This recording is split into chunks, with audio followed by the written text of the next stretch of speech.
La parole est à monsieur Carl Olive pour le groupe Renaissance.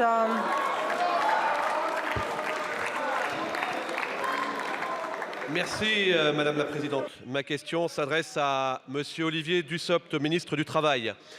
Monsieur le ministre, notre premier combat, c'est l'emploi. L'an passé, nous avons collectivement fait le pari du plein emploi pour 2027. Cet objectif est d'ailleurs inscrit dans votre périmètre ministériel. Cet objectif du plein emploi est partagé par de nombreux acteurs économiques, notamment par la filière automobile. Monsieur le député, attendez quelques secondes que l'hémicycle fasse silence. On n'entend rien. Donc, vous n'avez pas la parole. Monsieur Carl Olive doit pouvoir poser sa question. Allez-y. Et arrêtez de vous invectiver les uns les autres.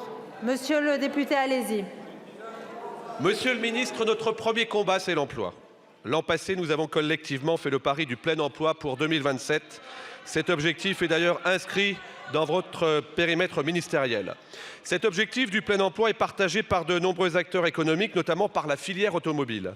Ce fleuron de l'industrie française, qui, je le rappelle, emploie 350 000 personnes hors intérimaires en France, réparties dans 3 500 sites, est aujourd'hui en plein bouleversement lié, entre autres, à l'électrification du parc automobile, à la transition écologique. Pour y répondre, elle a fait le choix d'investir dans nos territoires. Elle fait le choix de créer de l'emploi ici, en France et en Europe. Je pense bien évidemment aux Gigafactories dans la vallée des batteries du nord de la France, mais ce choix est aujourd'hui confronté au défi de la main-d'œuvre, du recrutement et de la formation. La filière investit alors à nos côtés pour développer les cursus professionnels.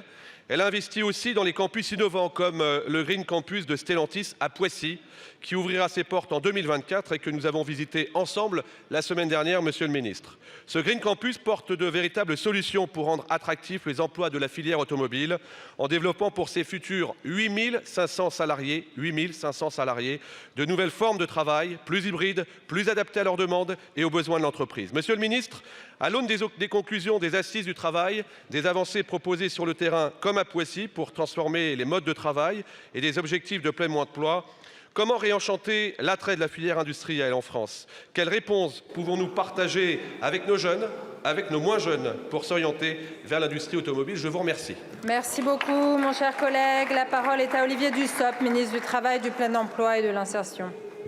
Merci Madame la Présidente, Mesdames et Messieurs les députés, Monsieur le député Carl Olive. Parmi quelques vociférations, j'ai entendu votre question et j'ai plaisir à rappeler que nous étions ensemble la semaine dernière à Poissy, effectivement, pour accompagner la construction d'un centre de formation, le Green Campus du groupe Stellantis, justement pour former au métier de demain. C'est un outil essentiel à la reconquête industrielle. Nous conjuguons nos forces, ministère de l'économie, ministère du travail, pour accompagner le retour de l'industrie sur nos territoires. Et d'ailleurs, au troisième trimestre de l'année 2023, l'économie française, malgré la légère hausse du taux de chômage, a augmenté le nombre d'emplois de 36 000, dont 12 000 dans le secteur industriel. C'est le dialogue social qui doit faire en sorte que les métiers soient plus attractifs et nous y travaillons avec les partenaires sociaux. C'est aussi un effort de formation que nous devons faire pour répondre aux tensions de recrutement connues par ces métiers. Que faisons-nous? Nous déployons à la fois du FNE Formation. C'est un fonds pour accompagner la montée en compétences des salariés actuels et ainsi leur permettre d'acquérir les compétences nécessaires aux nouvelles technologies. Ce sont 275 millions d'euros que nous pourrons y consacrer l'année prochaine. Nous avons un appel à projet porté par le plan France 2030 qui permet de développer les formations de demain. Là aussi, ce sont 2,7 milliards d'euros mobilisables. Nous faisons en sorte que les demandeurs d'emploi puissent avoir accès à des formations qualifiantes pour les métiers de l'industrie.